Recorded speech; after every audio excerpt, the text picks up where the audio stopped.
Morning all of you. मैं अनुरोध जायसवाल आपका आदित्य ट्यूशन क्लासेस में स्वागत करता हूं और आशा करता हूं कि आप लोग अच्छे होंगे दोस्त और आपकी पढ़ाई लिखाई बहुत अच्छे ढंग से चल रही होगी। दोस्तों, आज हम ब्लड के बारे में आपसे डिस्कशन करेंगे और मित्रों, पिछले वीडियो में हमने ब्लड के बारे में आपसे कुछ पॉइंट डिस्कस किए थे, लेकिन आज मित्रों हम ब्लड के बारे में और ब्लड ग्रुप के बारे में कंप्लीट स्टडी करेंगे। तो दोस्तों आइए देखते हैं मित्रों, जो ये ब्लड है, क्या ब्लड हमारा जो है, इस ब्लड के अध्ययन को, इस ब्लड की स्टडी को क्या कहते हैं। सबसे पहले जैसे ही आप ब्लड का नाम लेते हैं, आपके जेहन में सबसे पहला क्वेश्चन यही बनता है यहाँ पे कि ब्लड की स्टडी को क्या कहते हैं।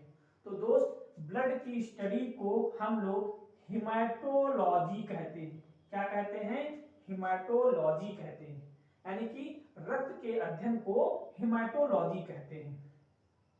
दूसरा मित्र क्वेश्चन बनता है यहाँ से कि आपसे कोई पूछे कि ब्लड क्या है, ब्लड क्या है, रक्त क्या है, तो मित्र कहेंगे कि रक्त जो है वो एक प्रकार का फ्लूइड कनेक्टिव टिश्यू है, मतलब तरल संयोजी ऊतक है।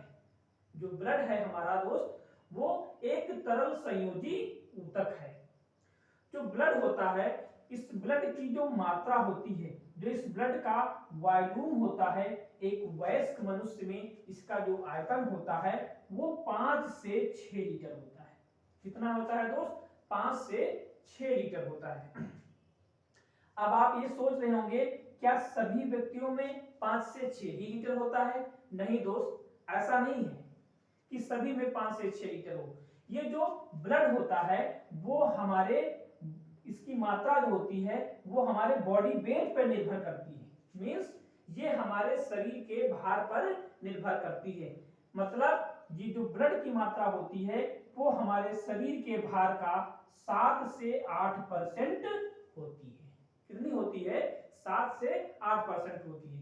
जैसे कि मित्रों, यदि हम ये कहें कि यदि एक व्यक्ति है जो 60 केजी का है, कितने का है? 60 केजी का है, तो यदि हम इसमें ये देखें कि इस व्यक्ति में, इस 60 केजी के व्यक्ति में ब्लड की कितनी मात्रा होगी, तो दोस्त यदि इसका हम 60 का 7% निकालें तो क्या होगा? देखिए, 60 गुणे 7 बटे 100, एक जीरो से कट जाएगा, ठीक है। और 6 सती 42, कितना होगा? 6 सती 42 बटे 10, यानी कि अपान 10। और जब इसको 10 से डिवाइड करेंगे तो ये आ जाएगा आपका 4.2 लीटर, मीन्स 4.2 लीटर आ जाएगा। इसी तरीके से यदि हम इसको 8 से डिवाइड करके इसका 8% निकालें तो कितना हो जाएगा? ये हमारा हो जाएगा 4.8 लीटर, 4.8 लीटर। मतलब दोस्त ये हुआ कि यदि कोई व्यक्ति 60 किलो का है तो उसमें रक्त की मात्रा 4.2 लीटर से 4.8 लीटर के बीच होगी, ठीक है दोस्त। और जो फिर आते हैं आगे कि जो हमारा ब्लड होता है इसका पीएच कितना होता है। इस ब्लड का जो पीएच होता है मित्र वो 7.4 होता है, मतलब ये एल्कलाइन नेचर का होता है। किस नेचर का होता है? एल्कलाइन नेचर का होता है, मतलब क्षारीय होता है। क्या होता है? क्षारीय होता है। फिर दोस्त अगली बात यह आती है कि आखिर जो रक्त है, जो ये ब्लड है, इसका हमारे शरीर में निर्माण कहाँ होता है, ये बनता कहाँ पे है? तो दोस्त इसका निर्माण जो है ब्लड का वो हमारे बोन मैरो में होता है। कहाँ होता है? बोन मैरो, मतलब अस्थि मज्जा में होता है। दोस्त आप लोग बिल्कुल नहीं घबराएंगे, क्यों? क्योंकि ये इंग्लिश में लिखा जरूर है, लेकिन साथ साथ में हम हिंदी भी इसकी बता रहे हैं। जिन मित्रों को कोई भी प्रॉब्लम हो रही हो तो हम जो बोल रहे हैं उसको आप नोट कर सकते हैं, ठीक है दोस्त। फिर आते हैं हम लोग कि जो हमारा ब्लड है, इस ब्लड में हीमोग्लोबिन की जो मात्रा होती है वो मेल और फीमेल, मतलब पुरुष और महिला में इसकी मात्रा अलग अलग होती है। मेल में जो इसकी मात्रा होती है वो 14 से 16% ग्राम पर डेसीलीटर होती है, और फीमेल में 11 से 14 ग्राम पर डेसीलीटर होती है। ठीक है दोस्त। अब जो आपका स्प्लीन है दोस्त, क्या स्प्लीन, इस स्प्लीन को क्या बोलते हैं, ब्लड बैंक कहा जाता है, इसको रक्त बैंक कहते हैं। और इस स्प्लीन को प्लीहा भी कहते हैं, और इसको, ये वही प्लीहा है जिसको तिल्ली भी कहते हैं दोस्त। तो इस बात को ध्यान रखिएगा दोस्त। और अब हम आगे आपको और इसमें चर्चा करते हैं कि जो हमारा ब्लड होता है दोस्त, क्या होता है, जो हमारा ब्लड होता है इसके दो पार्ट होते हैं। जो ब्लड होता है दोस्त, ये ब्लड जो हमारा है वो दो पार्ट से मिलकर बना है। किससे मिलकर बना है, जो हमारा दोस्त ब्लड है, क्या हमारा जो ये ब्लड है ये दो पार्ट से मिलकर के बना है। पहला पार्ट है दोस्त इसका लिक्विड पार्ट। कौन सा पार्ट, लिक्विड पार्ट। कौन सा पार्ट, लिक्विड पार्ट, मतलब इसका तरल भाग। कौन सा भाग दोस्त, तरल भाग। दूसरा जो इसका पार्ट है वो है आपका सॉलिड। क्या है दोस्त, सॉलिड, मतलब ठोस भाग हो गया। जो दोस्त ये सॉलिड लिक्विड भाग है, क्या जो आपका लिक्विड भाग है, ठीक है, इसको प्लाज्मा कहते हैं। क्या कहते हैं इसको, इसको प्लाज्मा कहते हैं। क्या कहते हैं, प्लाज्मा। अब दोस्त इसकी हिंदी नहीं पूछना, क्योंकि प्लाज्मा को प्लाज्मा ही कहते हैं, प्लाज्मा को प्लाज्मा ही कहते हैं।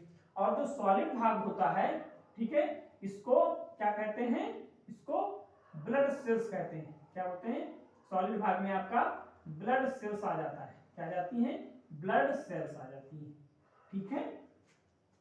अब जो ब्लड है, ब्लड के दो भाग होते हैं, एक लिक्विड हो गया, लिक्विड भाग को प्लाज्मा कहते हैं, ठीक है, और सॉलिड भाग को ब्लड सेल्स कहते हैं। जो प्लाज्मा होता है ये 55 से 60% ब्लड का भाग बनाता है, 55 से 60% बनाता है। ठीक। और जो ये प्लाज्मा होता है वो पीले कलर का होता है। कैसा होता है, पीला होता है। क्या होता है, पीला होता है। और जो हमारा ब्लड सेल्स होती हैं ये 40 से 45%, कितना, 40 से 45% भाग बनाती है। ठीक है, ये हमारे ब्लड का सॉलिड पार्ट होती है, ब्लड सेल्स। इसमें जो है दोस्त क्या क्या आती हैं, जो हमारा सॉलिड पार्ट है उसमें हमारी आरबीसी आती है। क्या आती है, आरबीसी आती है, और डब्ल्यूबीसी आती है।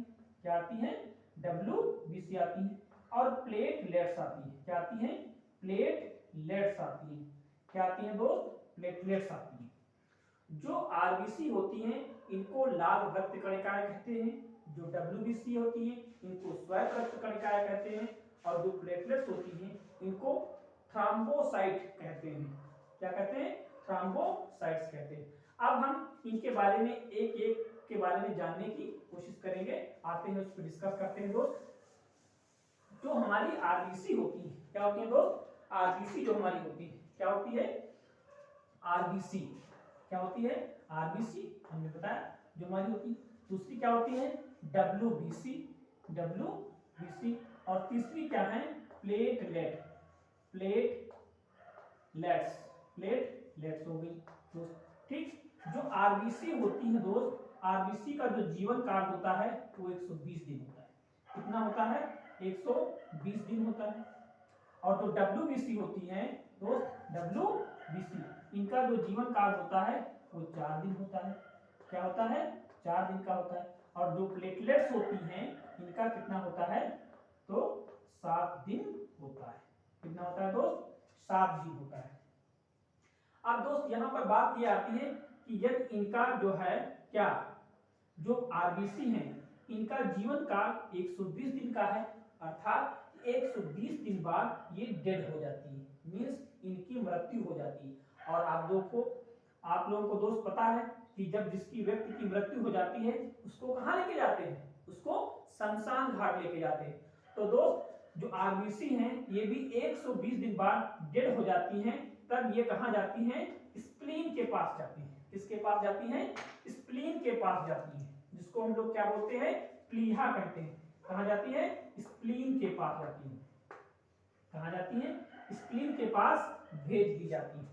जो डेड आरबीसी होती हैं वो स्प्लीन के पास भेज दी जाती हैं, इसलिए स्प्लीन को आरबीसी का कब्रिस्तान कहते हैं। क्या कहते हैं, कब्रिस्तान कहते हैं या शमशान घाट कहते हैं। क्या बोलते हैं इसको?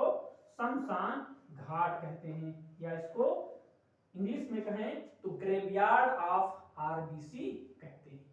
ठीक है दोस्त, अब इस आरबीसी में एक तत्व और पाया जाता है जिसका नाम है हीमोग्लोबिन। क्या है? हीमोग्लोबिन। और जो ये दोस्त हीमोग्लोबिन होता है, ये क्या करता है? ऑक्सीजन को कैरी करता है, मींस ऑक्सीजन को लेकर के पूरी बॉडी में हम लोगों की सर्कुलेट करता है। ठीक, और इसी हीमोग्लोबिन में आपका तत्व पाया जाता है क्या? आयरन। क्या पाया जाता है? आयरन। यदि आपसे पूछा जाए कि हमारे जो रक्त का रंग लाल होता है इसके कारण, तो आंसर आएगा आरबीसी के। इसके कारण? आरबीसी के कारण होता है। और पूछा जाए आरबीसी का रंग लाल किसके कारण होता है, तो हीमोग्लोबिन के कारण। किसके कारण दोस्त? हीमोग्लोबिन के कारण। और हीमोग्लोबिन का जो रंग लाल होता है वो आयरन के कारण होता है। कॉन्सेप्ट क्लियर होगा दोस्त? बिल्कुल। ठीक है दोस्त, तो ये हीमोग्लोबिन आपका क्लियर हो गया कि क्या करता है और क्या ले जाता है। ठीक, और दोस्त जब ये हीमोग्लोबिन की मात्रा, यदि हीमोग्लोबिन का परसेंटेज किसी व्यक्ति में कम हो जाता है, किसी व्यक्ति में यदि इसके परसेंटेज जो है, इसका प्रतिशत जो है वो कम हो जाता है, तो इसकी कमी से व्यक्ति में एक रोग हो जाता है जिसको क्या बोलते हैं? एनीमिया बोलते हैं। क्या बोलते हैं? एनीमिया। क्या बोलते हैं? एनीमिया, मतलब खून की कमी। ठीक है दोस्त, समझ में आया? मतलब आरबीसी की मात्रा यदि कम हो जाएगी तो उसकी कमी से एक डिजीज हो जाती है, एक बीमारी हो जाती है जिसको एनीमिया कहते हैं। और दोस्त एक जबरदस्त कॉन्सेप्ट अब हम आपको बताने जा रहे हैं। आपने देखा होगा कि जो पहाड़ पे लोग रहते हैं वो गोरे होते हैं। क्यों होते हैं दोस्त?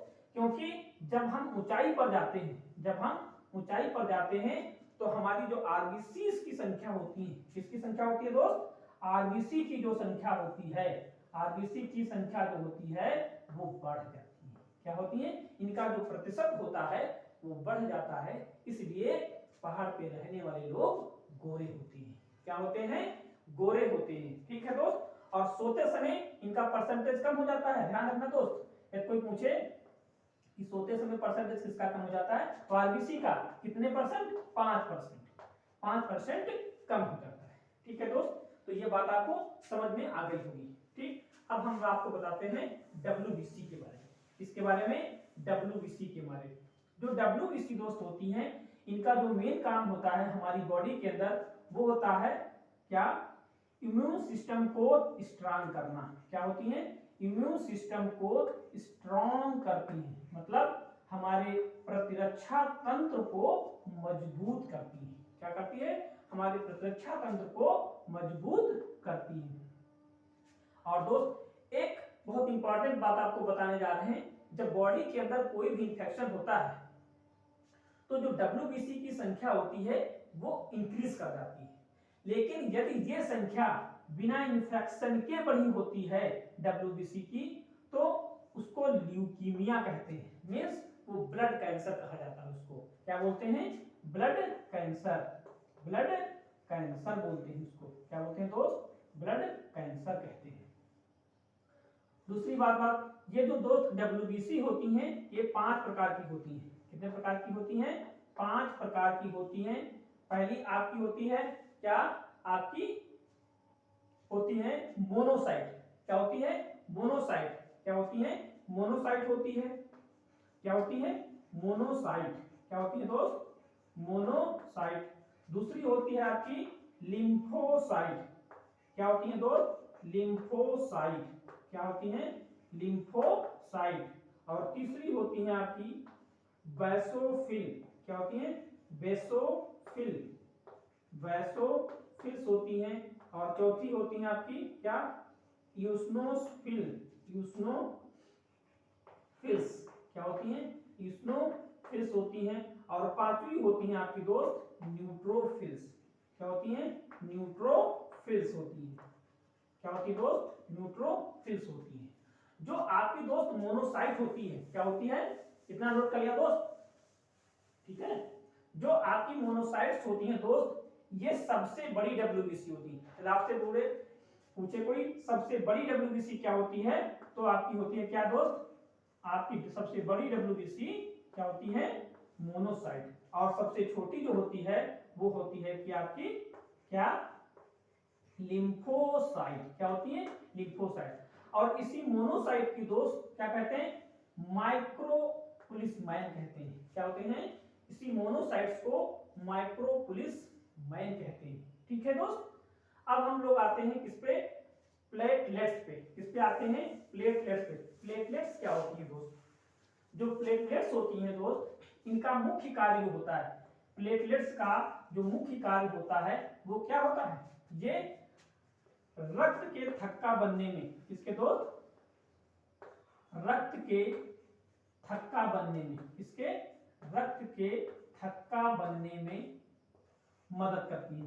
किसमें मदद करती हैं, रक्त के थक्का बनने में मदद करती है। ठीक है दोस्त, मदद करती है, रक्त के थक्का बनने में मदद करती हैं। कौन, प्लेटलेट्स। हमसे पूछा जाए कि रक्त के थक्का बनने में कौन मदद करता है, कौन मदद करता है, प्लेटलेट्स।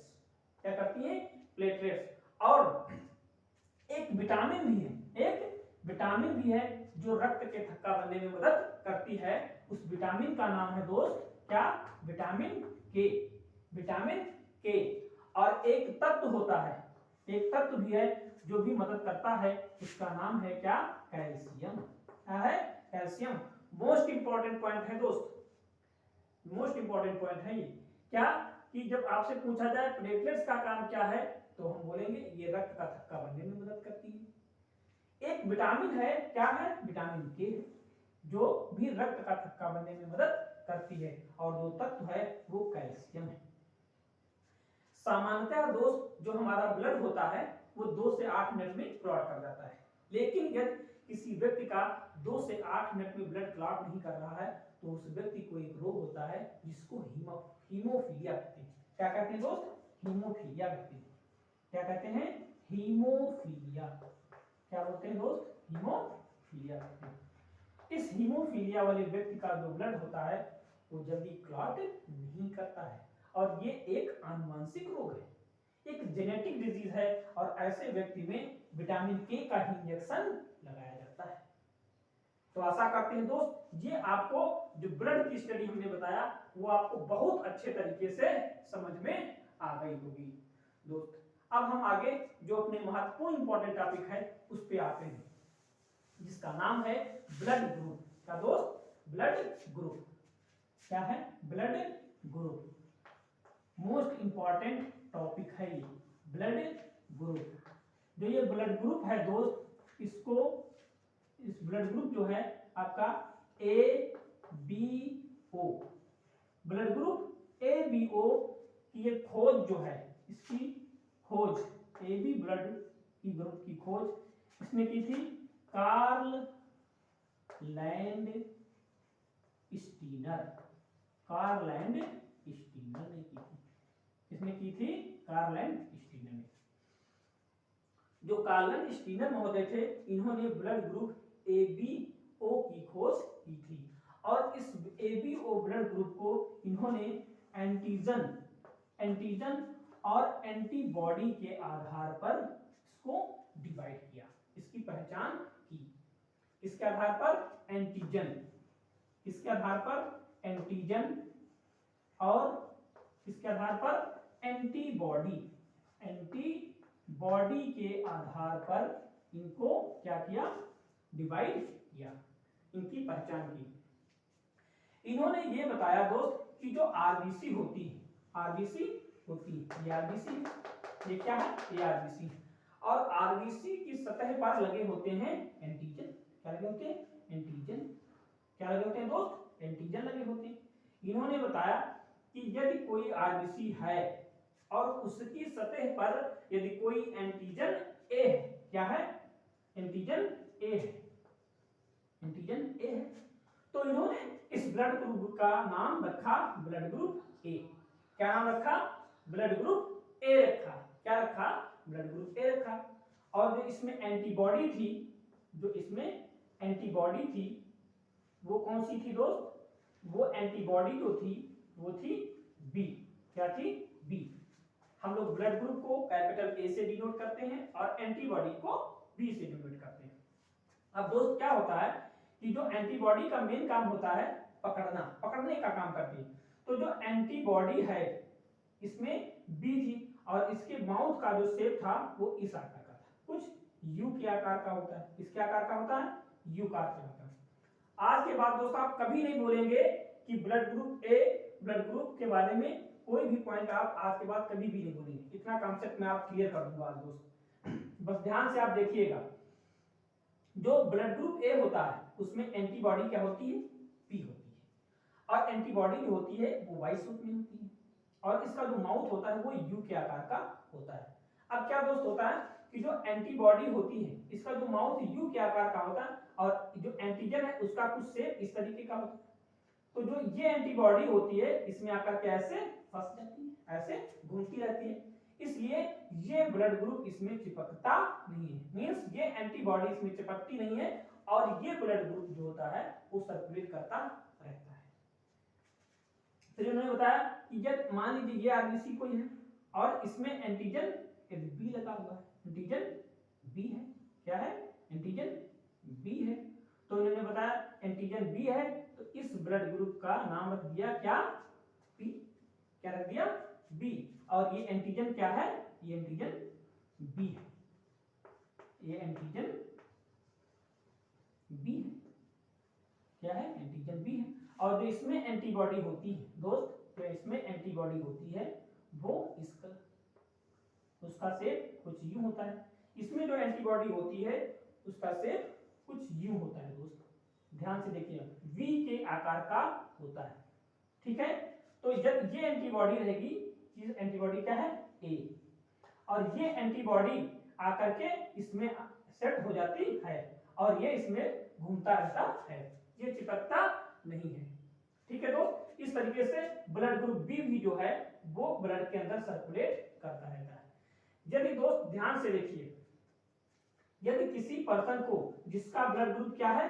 ए है और उसको ब्लड ग्रुप बी का इसको चढ़ा दिया जाए, जिसका ब्लड ग्रुप ए है यदि उसको ब्लड ग्रुप बी को दे दिया जाएगा तो दोस्त क्या होगा? जो इसकी एंटीबॉडी है, क्या? एंटीबॉडी, जो एंटीबॉडी है दोस्त वो क्या होगी? इसकी एंटीबॉडी का जो माउथ का शेप है वो बी के आकार का है और इसके एंटीजन देखिए उल्टे बी का आकार का है। तो क्या होगा? ये एंटीजन इसमें आकर के फंस जाएगा, क्योंकि एंटीबॉडी का काम क्या होता है? एंटीबॉडी का काम पकड़ने का होता है और ये एंटीबॉडी आकर के इसमें फंस जाएगी। मतलब अब ये फंस जाएगी तो ये ब्लड ग्रुप क्या होगा? मूव नहीं कर पाएगा, रोटेट नहीं कर पाएगा, मींस ये चिपक जाएगा। क्या हो जाएगा? चिपक जाएगा। और जब चिपक जाएगा दोस्त तो क्या होगा? ये रक्त का थक्का बन जाएगा। समझ में आया दोस्त? इसीलिए ब्लड ग्रुप जो बी है वो ए को अपना ब्लड ग्रुप नहीं दे सकता है। क्यों?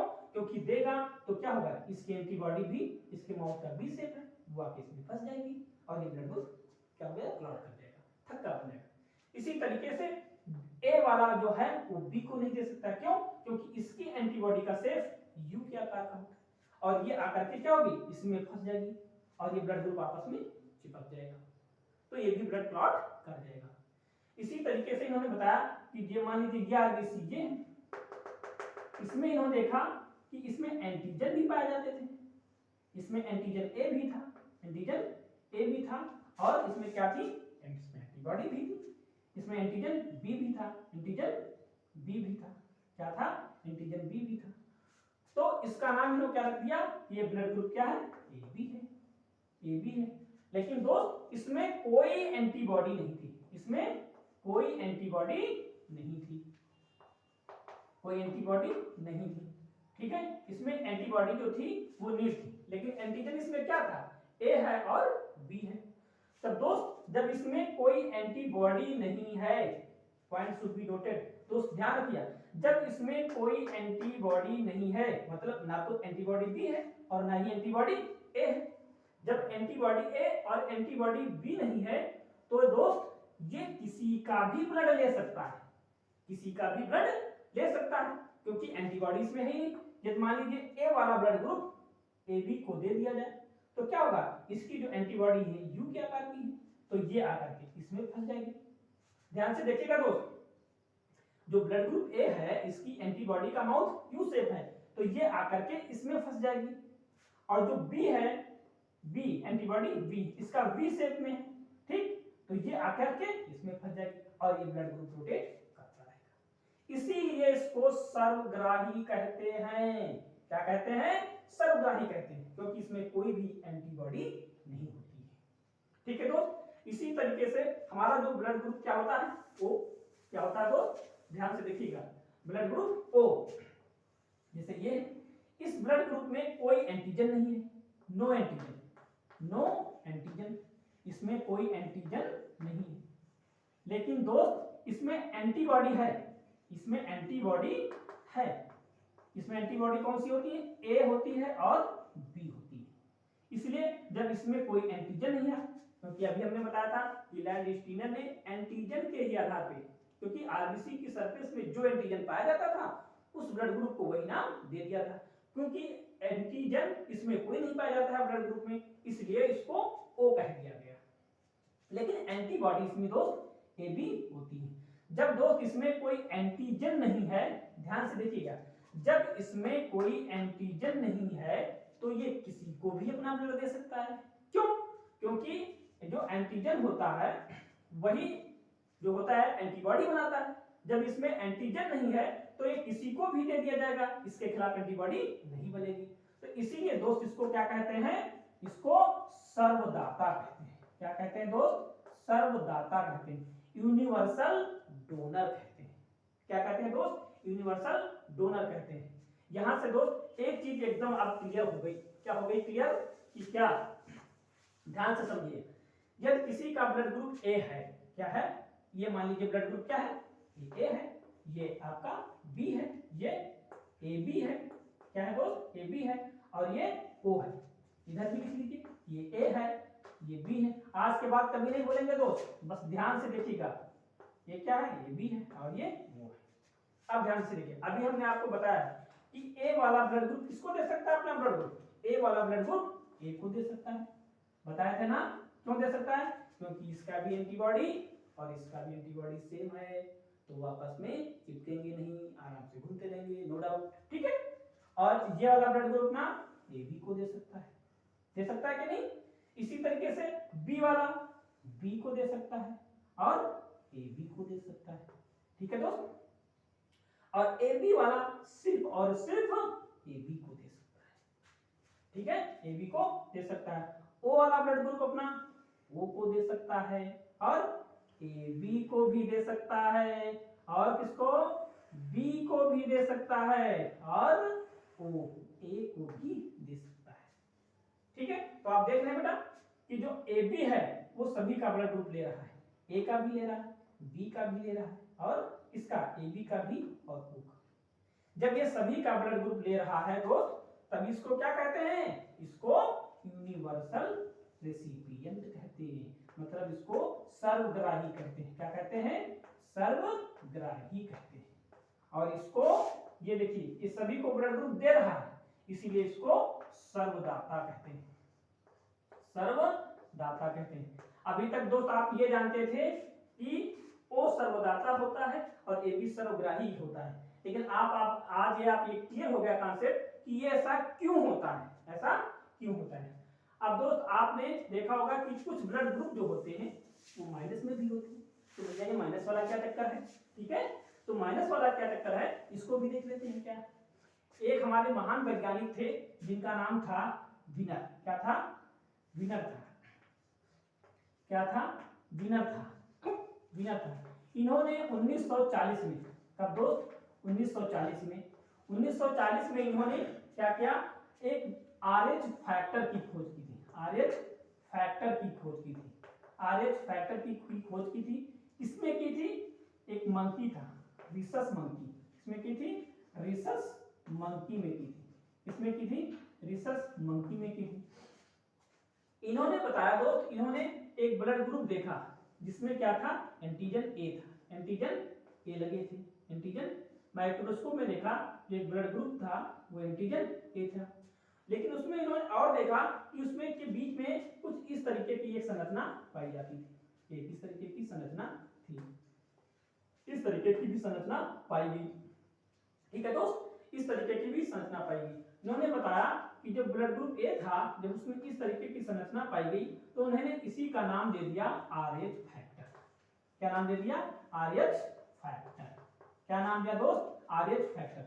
और इन्होंने ये बताया कि जिसमें जो ये वाली संरचना प्रेजेंट है उसको RH पॉजिटिव कहते हैं। क्या कहते हैं? RH पॉजिटिव कहेंगे। और जिसमें ये वाली संरचना मतलब RH फैक्टर प्रेजेंट नहीं है, मतलब सिर्फ इस तरीके से सिर्फ एंटीजन लगे। क्या लगे हैं? सिर्फ एंटीजन लगे हैं। तो इन्होंने बताया कि ये वाला ब्लड ग्रुप RH नेगेटिव है। RH नेगेटिव है। और इन्होंने ये बताया कि जब RH पॉजिटिव वाले पर्सन RH पॉजिटिव वाले को अपना ब्लड डोनेट करता है तो कोई प्रॉब्लम नहीं होती है। ठीक है। और यदि RH नेगेटिव वाला ब्लड डोनेट करता है किसको? RH नेगेटिव को, तब भी कोई प्रॉब्लम नहीं होती है। मतलब RH पॉजिटिव को ब्लड डोनेट कर सकता है और RH नेगेटिव वाले को दे सकता है। लेकिन यदि RH पॉजिटिव वाले का ब्लड RH नेगेटिव वाले को दे दिया जाए, RH नेगेटिव वाले को दे दिया जाए तो ये व्यक्ति लंबा लंबा हो जाएगा। क्या हो जाएगा दोस्त? ये व्यक्ति लंबा लंबा हो जाएगा, मीन्स ये टपक जाएगा।